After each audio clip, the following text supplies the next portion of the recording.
And I'm going to get started right away.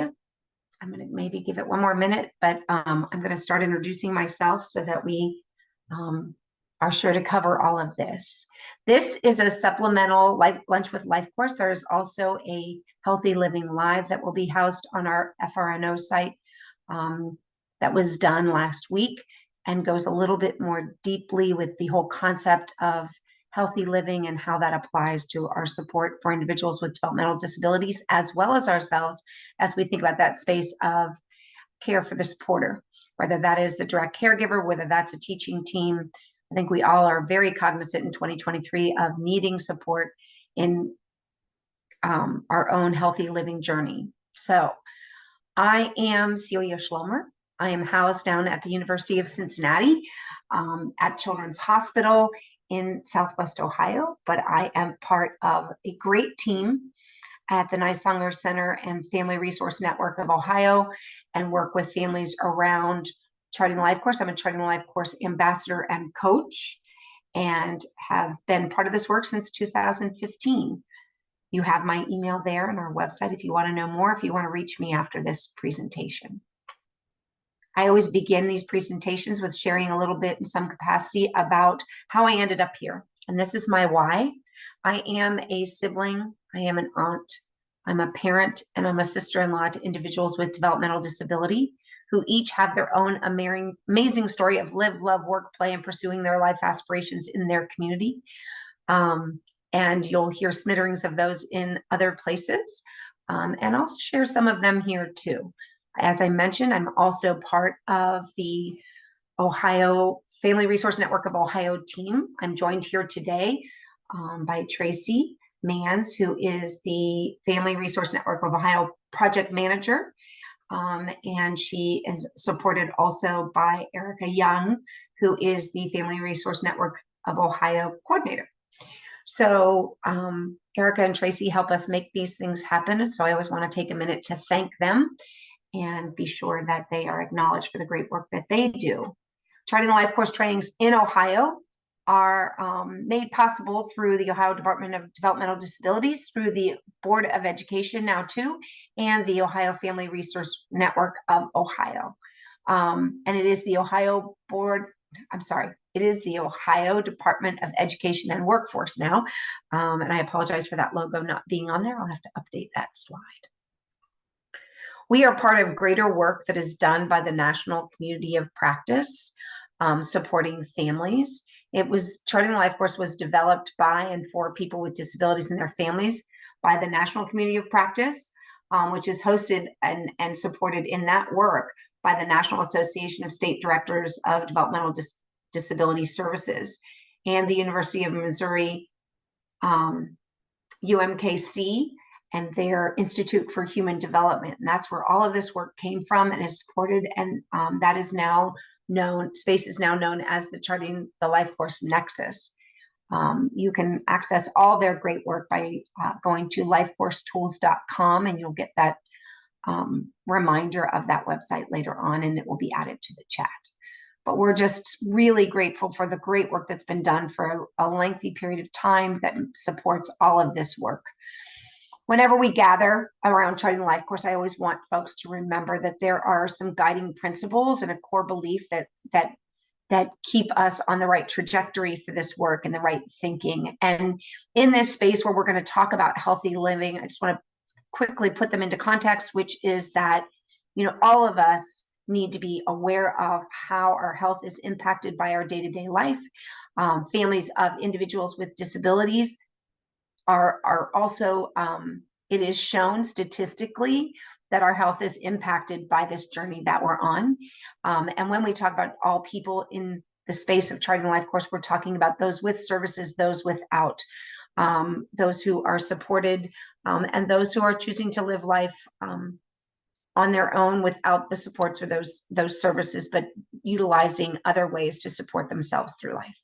In addition, we all are part of a family system, and those family systems have cycles, and health impacts that system and cycle, whether it is the health of the individual that we're speaking of that brings us to the room, the person with a disability, or the family members that support them, or the teaching teams that support them, etc. Health life stages and trajectories. That is, that we all move across life doing this work, and our health is impacted, and we look at health differently within those stages. And the one thing I want to note here and bring to highlight is that idea that the person that with a disability that we may be thinking of in this space will begin life with the people in their lives having that vision for them. But eventually we are going to want to hand over that baton to the person themselves, and we're going to want to make sure that they have the tools to be ready to do that. And health is no different. We think about it in terms of living in the community. We think about it in terms of being in a job, but managing and supporting ourselves on our own health journey is really important. And having those skills is important because it's going to impact us in the long run of whether or not we do that successfully, because people with and without disability struggle in this space and struggle to pick up that baton and really care for ourselves in the way we need to have a healthy life. We're always looking to impact health outcomes overall, and we're going to see how healthy living, the domain of healthy living in Charting the Life Course world, impacts all of the other domains and is impacted by those. So it's that integration, or that double impact.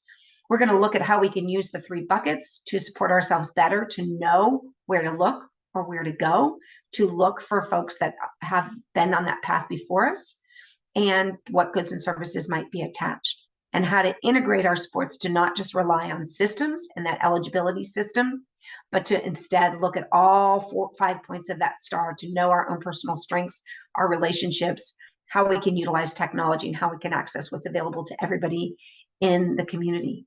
And ultimately, what we need to be doing to change policy and procedures and talk to systems about how decisions that are made there impact our health overall as families and individuals with disability. So, core belief always at the center of this work is that all people and their families have a right to live, love, work, play, learn, and pursue their life aspirations in their community. And we know if we cannot manage or understand how to impact our own health journey, that is going to go away. We won't be able to do that live, love, work, play, and learn in the ways that we want to. So that's what we're here to just kind of present today.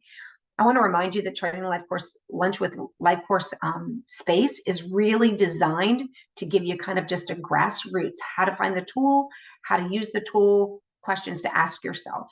These will be housed up on the website, so though it moves quickly today, you can access it again in the recording. So I'm reminding you again of all those domains that support us in our life, and doing and thinking of each one of these is really going to make a difference in how we feel mental health wise and physically health wise. And so our vision for Charting the Life Course is for each of us to be able to create this life across each of these domains. We're going to want to make sure that we're growing our skills and our abilities to support ourselves over time. And we know that we will not, any one of us may not assume complete independence in that role in any one of these domains, but we want to be growing into that level of independence and know who to go to and ask for support. And healthy living specifically is no different. I'm very confident in making most day-to-day decisions about my health. I don't always do it, but I'm confident that I might know what they are. But however, when there are unexpected or more long-term health challenges, I'm going to want to reach out to others to ask for help or input, or to kind of not re-engage, to remind me, am I doing this well? Am I thinking about this in the right way? And it could be a friend with similar experience. It could be a professional. But I don't recommend, being the standalone person that influences what I do in my health, because I know I need help. So we're going to really look into that a little bit more deeply in this series. So remember that we're always going to be looking at this across a lifetime. So it's never too early to start a conversation about healthy living, especially with our individuals with disabilities, to start helping them and their families understand healthy habits and just eating nutritious food, moving their body. It's also important to have and understand your team of healthcare professionals and know that you feel confident in your connection with them, so that they can advise and guide, and you can inform them. And so that will tweak how they advise and how they guide. If they're aware of your healthcare vision, or your healthy living vision. So they can then partner with you and your family member and help you consider the impact of the decisions you make around a healthy lifestyle across each domain and in every stage, so that it will support you into the future. So you can begin by asking yourself and others questions like, am I helping my pediatrician understand and meet my child's needs? Does the pediatrician refer me to specialists when I'm needed? Am I finding or accessing medical and health personnel experienced in caring for children with my child's diagnosis? And then as we go further into life stages, are you helping teach your family member about healthy and nutritious food and how their body works and the impact of the choices that they make? Or are you helping them understand the impact of physical activity and rest, so that we're really looking at healthy habits, nutritious food, exercise, and how to ask for advice and guidance, and how to partner not only with the medical professionals, but also with just people in my community that can support me, and remembering that it's never too early or too late to start that conversation around healthy living. So many of you may be aware of that, of our Charting the Life Course one-page person-centered description. And Charting the Life Course, as I noted previously in our other live, but for those of you who weren't there, we offer one that's specifically designed for healthy living. It asks more specific questions. It encourages someone to engage and share their thinking about their vision for their own health. It's a great tool to start a conversation with someone and to begin to really get everyone thinking about how to be part of a team to support someone in growing in a healthy way and of thinking about their life with health outcomes. I want you to take a peek at the image here. I know it's small, so we'll bring it up a little bit, but it begins with questions like, what's happening now in my life that affects my health? It goes on to ask the person to think about, what are my skills, my positive traits that help me really, impact that staying healthy space that I want to make sure I am impacting. And then what supports do I need to help me be healthy and well? What supports work well for me? And what have we experienced that don't work well? So I can tell you that my husband nagging me does not work well. Him questioning, do you really want to eat that? Do you really want to go sit in front of that doesn't help, right? But how do I learn best? I learn best from someone else's successes. When someone that says, oh, I did this, I'm like, oh, I'm going to try that. What keeps me motivated? Having a friend in the plan, that keeps me motivated. And what's the best way to encourage me? So it just asks questions. And you can even go beyond these, but it just gets us thinking in a different way. And as we always say, it changes that conversation, right? And so I want to look more closely at the tool itself. So when you're talking about this tool, it has the name at the top, but I want you to be conscientious. In the one that you'll print out, it just says name, but I want you to identify the people that, if there's someone else supporting the journey of a person. So in other words, if I'm doing this by myself, I'm going to put my name up there. If someone's supporting me, so even my health coach, if I have a health coach, it's going to be their name, supporting Celia or whatever it is, because sometimes we want other people's views or input, and we want to make sure those are offered. But make sure that you put everybody whose input is there, so we're clear and we're being person-centered and we understand where the information is coming from. And one of the tools that's filled in, I'll share it with you how I did that there.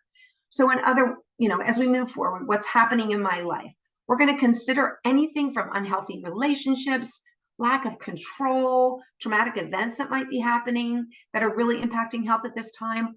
We're going to talk about those health risks. Maybe they're familial health risks. Maybe they're on my own personal, things that I'm doing to myself. And I'll say this inactivity one is beeping at me right now because of just some news that I got recently, and poor sleep and stressors, including positive things like positive relationships, those relationships that really are that ground you and keep you not as impacted by your stress levels, etc. So it's not just physical health, it's not just diet, it's all of it, and it includes mental health too, which is that can be a real tipping point.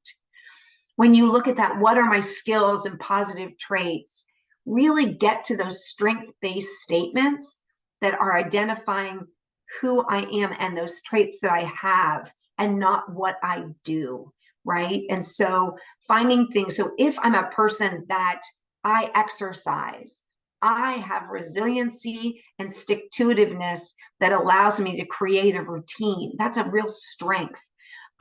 Finding things that I'm good at or I enjoy that could be utilized to relieve stress or anxiety or get me motivated. I hate exercise. I love music. I'm going to listen to music really loud when I exercise and have that outweigh the other, right? Identifying healthy habits that I'm already doing, and making those a big deal and building off of those, including those positive things, those positive relationships, again, preferred activities. If I love watching a particular series or TV show, maybe I'm going to treat myself after I've had a really good day where I've exercised to go sit and watch it. Or maybe I'm going to put that treadmill in front of that TV and I'm going to watch my binge watching while I'm on the treadmill. Or maybe I'm going to go to a book club to talk about a book I really love because I love being there. And I'm also going to jump in and share with them how I exercised that day. But one of those things that really kind of mixes those things you really care about and are important to you and those positive skills with those things that maybe are more weaknesses, right? So what helps, what supports do I need? Really reflecting on those things that worked before. We're going to be in that Trident Life Course space where we reflect on our past and what worked and what didn't, and learn from both of those, right? Understand what I'm trying to avoid. So maybe, from a healthy living standpoint, mental health, you can identify those places where your mental health wasn't strong, but then you can look and say, what pulled me out of that? Who pulled me out of that? How do I pull them back into this space to help me again? And it includes bravery of asking for that help that you need, or tapping into those folks that maybe aren't in your immediate circles anymore, but you need to go back to that because they were good for you, right? Don't consider just what works and motivates and encourages, but the who that was attached to that, right? And then what motivates me? Am I looking for and needing control? Am I motivated by those things that interest me? Or maybe I'm motivated by recognizing a strength or a skill. If I'm really good at bowling, if I'm really good at pickleball, that's going to be more motivating than a jazzercise class, right? And then understand, maybe I'm motivated by expectations, and I still, at my age, am motivated because somebody expects me to show up in that room. And so again, that can be a real motivator, and really tapping into those could really make a big difference on your successes in this space. So one of the other tools that you may be familiar with is the Charting a Life Course trajectory. And when we look at the trajectory that's for healthcare, we want to look more closely at some of the questions that they ask. So here is, what do I want my good life to look like? But also, what do I want my healthy good life to look like? What health issues am I having? Or what am I worried about? And worry is a big place for me. What are those diagnoses or disabilities that are of specific concern? And what is my vision around fitness? What are the things I want to happen with my health? And what do I not want? So what am I trying to avoid can really be a driving force to identify that which I want. So if we look at this trajectory and we think about it a little bit more deeply, we can ask ourselves, when we look at our vision for a good life, really reflecting on, if this is what I say I want in my life, how is having a healthy life helping me to do that, helping me get there, and helping me to do it in all domains? And again, was faced with this in my own healthcare journey of saying, if I want to be active and part of my kid's life, I was an older mom, so I don't have grandbabies at my age yet, and likely I'm 5 to 6 years away from that. If that's the case, I'm going to be an older grandma, just like I was an older mom, but I want to be an active grandma. So maybe that's what's going to, motivate me, and really tapping into that, right? What do I want my healthy good life to look like? Getting more specific into that health domain is really encouraging people to identify specific but attainable goals in that space. And then when you look at those other three questions, really thinking about what needs to be learned to grow a person's autonomy and self-determination in this space. And that's that handing of the baton of wanting to make sure that, yes, we can help a third grader and a fourth grader and a fifth grader make healthy food choices or maybe healthy friend choices. And we can encourage that and create that environment. But we also want them to gain the skill to be more self-determined to do that on their own as they grow. Or maybe it's just healthy food choices, or maybe it's around exercise. So recognizing that the vision for handing over that baton and building a skill, even for ourselves. I'll pull somebody and go, oh, you want to go do this fitness class with me, but I got to have the wherewithal when they stop coming that I keep going, right? And so we want to make sure that's available. When we're looking at those don't want boxes, and when we look at that, what I don't want in my all life, how can a healthy lifestyle and healthy habits help me avoid those things that I'm saying I don't want? So if I know isolation is an issue and that when I get overwhelmed, I isolate, then maybe I'm using that motivator of connecting with people around health to again keep me from isolating, and I'm hitting two nails with the same hammer, right? Or maybe what things I don't want to happen within my health is really, again, using that idea of being specific, but looking at my history and my experience with being healthy. Maybe I've had some really negative things happen around my health and I'm trying to avoid those, but really looking specifically and being willing to visit those. Those of you that are supporting someone, we always emphasize that this don't want box brings up a lot of trauma. And a lot of us have trauma around our health too, because we tend to blame ourselves, because typically it really comes down to what we do or what we don't do that impacts health. So just keep that in mind and walk gently in that space. So as far as the looking at the past and looking into the future of that moving forward, the trajectory always has to start with those right two boxes. Then we move to the far left. So looking at past experiences that have really helped us move towards those things we say we want, really facilitate conversations that recognize and build on the person's strengths of what they've done really well, and really highlight those, celebrate those, and celebrate them as you move forward when they're reinforced or redone or repeated, right? And recognize that in those negative spaces, when we look back, it can be difficult. It's intimate work. Help us do some recovery, and help us fight that self-shame and that beating ourselves up of what we didn't do, right? Because that's going to be an important conversation. And then use that to lead into that moving forward box to say, yeah, I hear you on that one. How can we help you not do that into the future? And then recognizing those places and put those in that moving forward box. What are some meaningful but easy? We always start with those easy, successful steps. I think often for myself in supporting my daughter, it was around mental health. And when we would be in a situation where things were difficult, my voice wasn't the most positive because I wanted her to have and be in counseling. And having and being in counseling always wasn't the space to be in. So recognizing when we can do that and utilize that. I want to watch my time here. So looking at, you'll see when you receive your handouts and stuff, you'll see a trajectory that was developed around and I want to show this to you real quick, a preteen, but it's the mom's trajectory and when they got a new diagnosis of diabetes and kind of how they worked through it, what was driving them, time with friends, being part of after school programs, because the immediate response is, I don't get to do anything anymore. Her really understanding, mom was seeing that gavel pass. They were learning side by side, but mom knew we needed to learn in a way that I was going to be, or they were going to be able to move forward and support themselves, right? They were able to recognize things they did really well that really made, and they were celebrating a party to explain to friends and let them ask questions because she didn't want everybody to become protective. She was very, very private about it initially.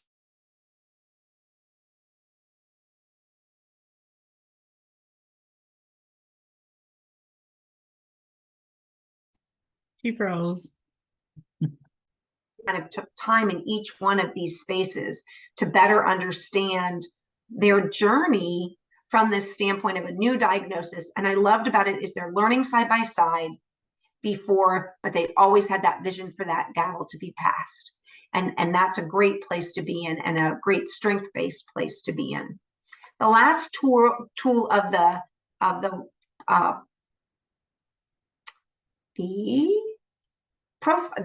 not the profile. I'm losing the word. The portfolio, one-page person-centered description, the trajectory, and then the star, where it goes through and again looks at it with healthy living specifically. Personal strengths and assets for supporting healthy living. And knowing that those personal strengths are one of the most important things when building healthy habits. Relationships can fuel success. Technology and community sports strengthen and fill in gaps for both those intrinsic and external motivations that we all need. And then consider the eligibility corner last to fill in those gaps, because that gets me out in the community in all those typical spaces and helps me develop relationships and connection. There is a Supporting the LifeCourse Healthy Living support star that you will get as part of this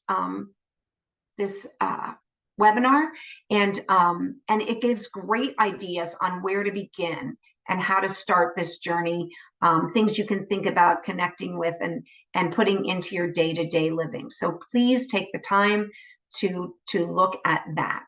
There's also a split star, which gives you tons of information and helps you really kind of create a trajectory of sorts by going in and saying, this is what I have currently, but what do I need moving into the future? And so it helps you kind of build into that space. What we really want you to remember is that healthy living impacts everything. All the discussions that you might have about healthy living is integrated and interrelated to each one of those domains when you look through the lens of charting life worths. And healthy living, the discussions between families and professionals and teams are imperative for someone with a disability in their family to achieve their best outcomes. If we are not able to manage our health, we can't get out and do the work that we want to do. In addition, when we have those places and spaces where there's mismanagement or surprises around our health, they can really impact a family and stop them from moving forward, or even change their direction in a way that they don't want, that's not part of their vision. So what we really want to do is have all of this thought of in a way that is integrated and helps us really think about how to manage healthy living to attain that desired life that we all want. So when we do this, when you look at it, so we all know that what it takes to build a healthy life for the most part. It's not uncommon knowledge. It's not knowledge we can't access, but often in our humanness, we just don't follow through, right? So let's remind ourselves, we can just look simply at the recommendations from the National Institute of Health for developing a healthy lifestyle, including some great recommendations. So identifying patterns in our healthy behavior or our non-healthy behavior, including triggers. Set realistic and attainable goals, identify healthy choices, and remove temptations. Ask for support. Be mindful and intentional with building a group around you that's going to do this with you, family, coworkers, neighbors, and groups. So you also want to plan for a healthy lifestyle. You want to add in healthy activities and exercise. You might want to look for a hobby because that helps our mental health. Tracking your progress is really important because it can help you catch slip-ups and change your trajectory more quickly. Imagining the future, being patient with yourself is going to be really important. Engaging others that you support in your healthcare process and looking to those providers, making sure that you're looking for healthcare providers that include or explain things to you or to your child. Then when you ask them for their thoughts, or if there are any, they ask you what your thoughts are and if you have any questions. They help you to know and understand the whys of what you're doing in terms of health decisions and medication decisions. And they keep you and your family member informed about specialists, and they help you grow your vocabulary and understanding of yourself and the process. They are also, as supporters, make sure that you're listening to your person and supporting them, and that the people that you're attaching them to, providers and otherwise, are preferred by the person you're supporting, that they put the person first, that they encourage understanding, that they're knowledgeable about the disability and its impact. You can even help them by helping them know where to go to learn more information, and that they're not rushed or bothered by the extra support that's needed. So I want you to make sure that you take a minute, go to chartinglifecoursetools.com, go to the LifeCourse library and to the domain tab, and go to Healthy Living. You'll find the person, or the why can't I remember that today? Not the profile. Going to be the portfolio, and download it and just play with it a little bit. Also, go to the Family Resource Network of Ohio. You'll find our Charting Life Course Healthy Living Live there, with lots of other information that can help you on this journey. Don't forget those of us who have brought us to the room. We are so appreciative of this opportunity. I went 1 minute over. I hate 30-minute ones, but I'm really excited. I appreciate all of you. Please take a minute. And Boo, I saw you unmuted. I didn't know if that was intentional, if you had something to share, but all right. Well, I thank you all. I appreciate you giving me a portion of your lunch. I'm going to go breathe. So much to share in so little time, but I hope it was helpful, and I hope it encourages you as we go into the new year, and you can take December and build your resolutions. Thanks so much. Thanks, Jill and Jenny, everybody. Thanks for coming. Thank you too. Bye. It's good to see you.